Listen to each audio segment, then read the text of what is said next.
Ian pernah masuk kecil yang ternyata adalah foto Dahyun bersama Yuno. Ian berdiri dari duduknya dan melangkah cepat keluar kamar mencari Yuno. Anak itu laki-laki membangkang. Namun saat keluar dari kamar Yuno, Ian melihat Henry sedang duduk di meja makan sembari menikmati rotinya. Dia baru ingat jika Henry menginap di dan masih di rumah ini. Tidak mungkin Ian memarahi Yuno di depan Henry sekarang. Terpaksa Ian berusaha meredam amarahnya yang sempat memuncak. Wanita itu pun melangkah menuju meja makan dan duduk di sana. Yuno sudah bangun, tanya Henry. Ian hanya mengangguk pelan menanggapi pertanyaan Henry. Wanita itu langsung memakan sarapannya dengan cepat. Henry lagi-lagi merasa ada yang aneh. Tak lama Yuno pun datang dengan pakaian yang sudah rapi. Selamat pagi Ayusi. Sapa Yuno tersenyum cerah dan duduk di kursinya. Henry tersenyum. Bagaimana tidurmu sayang? Apakah sudah mimpi indah? Kemarin tidurku sangat nyenyak Ayusi, tapi aku tidak bermimpi. Jawab Yuno. Yuno menoleh ke arah ibunya, tapi oma ini masih pagi dan masih ada banyak waktu untuk mengobrol dengan Ayusi. Yuno merangkul dan mulai memakan rotinya. Henry memperhatikan Ian. Baru kali ini dia melihat Ian bicara dengan nada seperti itu pada Yuno. Sepertinya ada sesuatu yang terjadi. Setelah Henry mengantar Yuno ke sekolah, Ian pun sekarang sendirian di rumah. Wanita itu mengusap wajahnya frustasi. Ian menatap foto itu lekat, matanya mulai berkaca-kaca. Kenapa kau terus mengganggu hidupku dan anakku, lirihnya. Ian lalu saat pulang ke sekolah, Yuno berdiri di depan sekolahnya menunggu ibunya datang menjemput. Entah kenapa hari ini omanya tidak datang tepat waktu. Teman-teman yang lain sudah mulai pulang dijemput. Kenapa oma belum datang ya? Guman Yuno. Dia sudah lelah menunggu berdiri.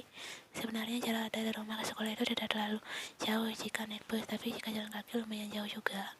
Apa mungkin restoran tempat kerja oma sangat ramai, dan karena itu oma tidak diizinkan pergi menjemputku. Aku sangat lapar, oma datang lama sekali. Guman Yuno, jika pulang sendiri Yuno masih belum bisa naik bus sendirian. Dia bingung. Kalau jalan kaki saja, tapi jaraknya lumayan jauh, apa yang harus dia lakukan? Kenapa tidak ada yang datang menjemputnya? Biasanya kalau Oma tidak bisa menjemputnya, Ian akan Yuna mengelola nafas pelan. Anak itu memegang perutnya yang terus berbunyi sejak tadi. Bekalnya pun sudah habis. Tidak ada pilihan lain. Nanti aku akan marah pada Oma dan tidak mau bicara karena dia tidak menjemputku. Yuna tiba di rumahnya, keringatnya meresap pakaiannya dan kedua kakinya terasa pegal. Laki-laki itu lalu membuka pintu rumahnya dan masuk ke dalam. Yuna langsung berdiri di depan Ian. Oma, kenapa tidak menjemputku? Aku menunggu Oma lama sekali dan aku terpaksa pulang jalan kaki. Namun bukannya menjawab Ian terus diam tanpa mengucapkan sepatah kata pun.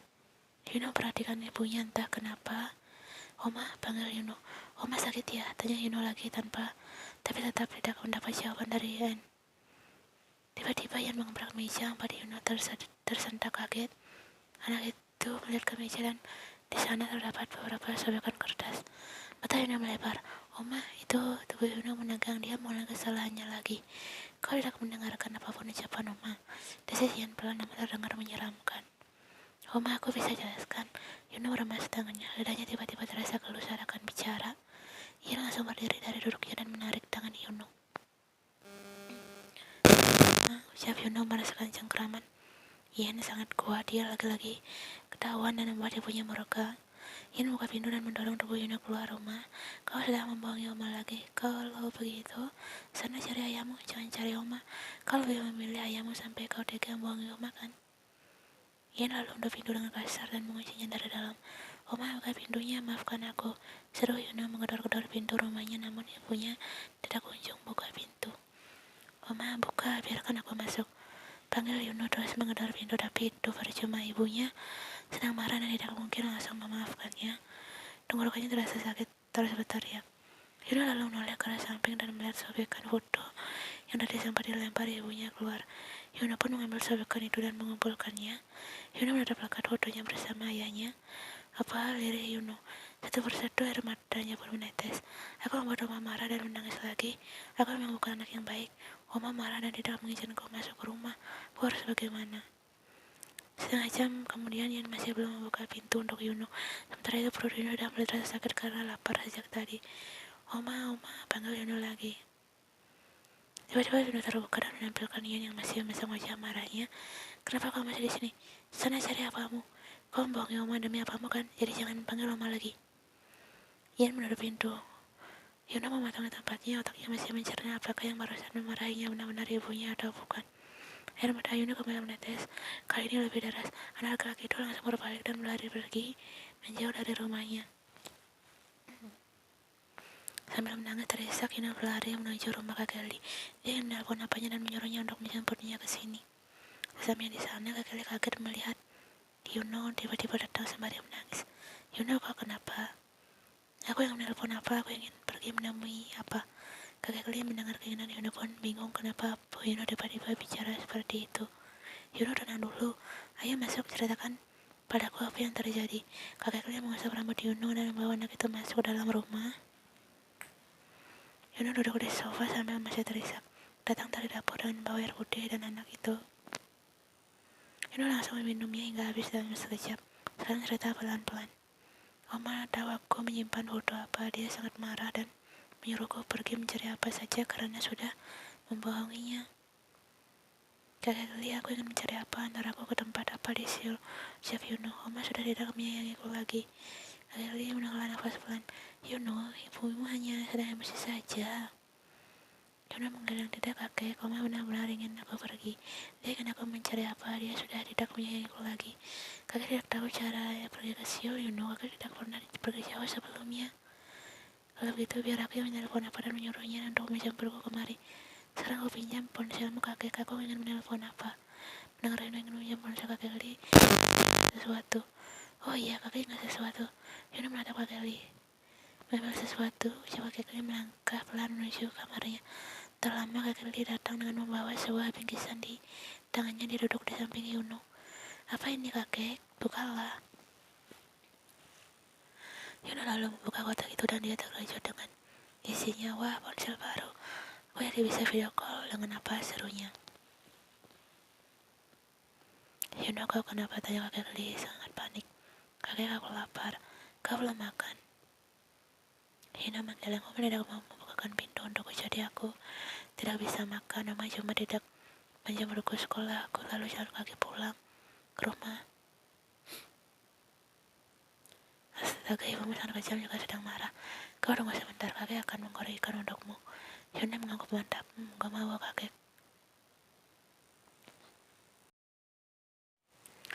Yuno tekan dengan lahap. Meskipun kakek Li membuat ikan goreng yang hambar, perutnya memang sangat lapar dan harus diisi. Kakek Li, aku sudah selesai, aku mau makanannya. Chef Yuno lalu meneguk air dalam gelas di sebelahnya. Sudah kenyang? Sudah. Jawab Yuno. Untuk apa? Aku ingin menyatukan robekan foto ini. Oma tadi merobeknya. Yuno menunjukkan potongan-potongan foto dayung di tangan mungilnya. Aku tahu kakek pasti tidak punya lem. Kakek Li menghela nafas pelan sambil geleng-geleng kepala. Dia lalu mengambilkan Yuno satu sendok nasi. Apa ini sudah cukup? Sudah. Yuno lalu fokus menyatukan kembali sobekan foto itu. Setelah ini aku akan perlu kakek bantu. Yuno mengaku, boleh kakek, lebih cepat lebih baik. Aku ingin cepat-cepat menelpon apa dan menyuruhnya menjemputku kemari. Yuno terus menipis melihat fotonya yang sudah kembali menyatu meskipun tidak rapi dan bagus. Tapi setidaknya wajahnya terpampang jelas. Apa? Teriak Yuno begitu wajah Taeyong terlihat jelas di layar ponsel itu. Yuno, Taeyong telah senyum, akhirnya bisa melihat lagi wajah putranya, namun dia merasa sedikit aneh. Aku di rumah kakek Li. Ini apa? Yuno mengangguk pelan. Kenapa malam-malam kamu ke sana? Yuno menghela nafas berat. Apa Oma tahu aku menyimpan foto apa? Jadi dia marah dan mengunciku di luar. Oma tidak membiarkan aku masuk. Aku lapar, jadi aku pergi ke rumah kakek Li.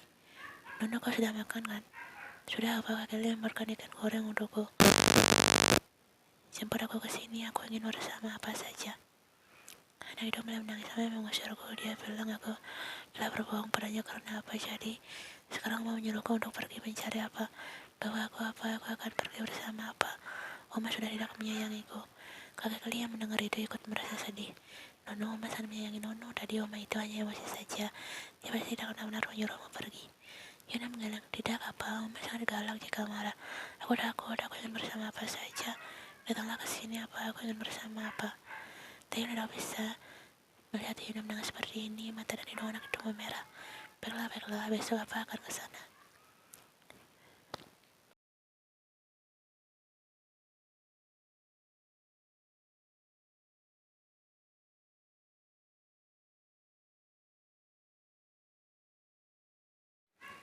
Kenapa apa, tidak pulang saja dan istirahat kerja besok saja. Taeyong tersenyum, jika apa pulang buat apa? Hyuna terdiam, andai dia bisa menemani ayahnya, aku akan menemani apa. Jadi apa dia bisa pulang ke rumah dan istirahat. Tidak mau mas sendiri yang mengunjukku di luar. Jadi tidak mungkin dia mencariku. Sekarang aku akan tinggal bersama kakek Keli. Dia menatap Yunu yang terlihat kesal.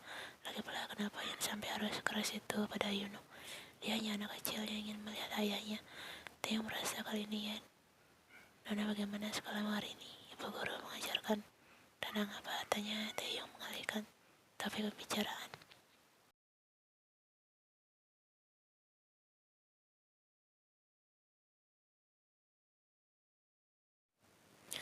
Dia melewati kamar Yuno dan benar ke dalam. Ia pun teringat jika dia masih menguji Yuno di luar rumah.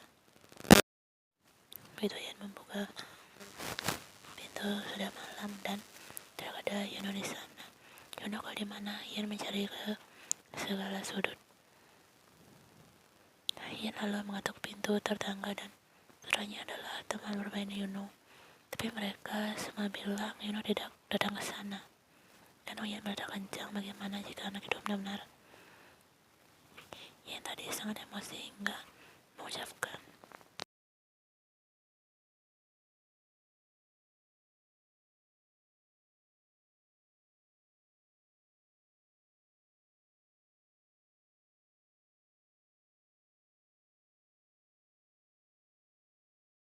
Dia baru saja tidur, ucap kakek Keli tersenyum ramah.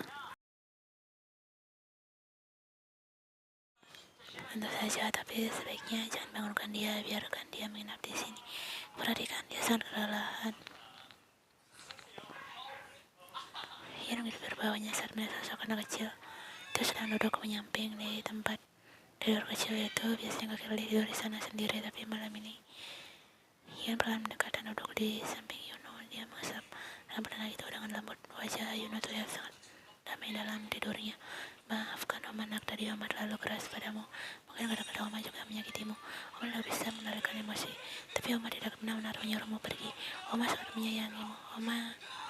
Mata Yan lalu melihat sesuatu yang berada di samping bantal Yuno. Yan lalu mengambilnya dan air matanya langsung tidak bisa terbendung lagi. Yan ada foto Taeyong yang tadi dia robek ini sudah menyatu lagi dengan nasi.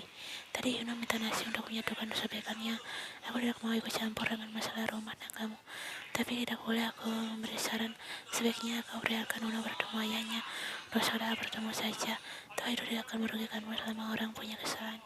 Padahal di masa lalu baik kau dan Taeyong sama-sama pernah bersalah. Jadi aku harap kalian setelah berkata seperti itu, kakek Keli beranjak pergi meninggalkan Yan yang termenung di nekdai. Yuno terbangun dan anak laki-laki itu menguap dan membuka matanya. Dia melihat sekelilingnya, dia masih berada di kamar kakek Keli. Saat Yuno melangkah keluar dari kamar kakek Keli, anak itu Balian sudah duduk di sofa ruang tamu rumah itu.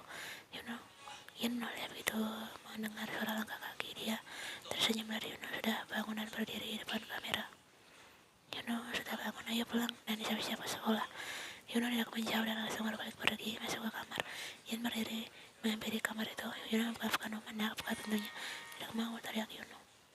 Kemarin Oma terlalu emosi dan tidak sadar mengucapkan kalimat itu. Maafkan Oma, Oma sangat menyayangimu. Aku mau Maafkan Oma, Nono. Oma menyesal. Buka pintunya. Kamu harus sekolah kan? Aku tidak mau sekolah. Aku mau bersama apa? Nono buka pintunya. Maafkan Oma. Aku akan membuka pintu jika apa datang.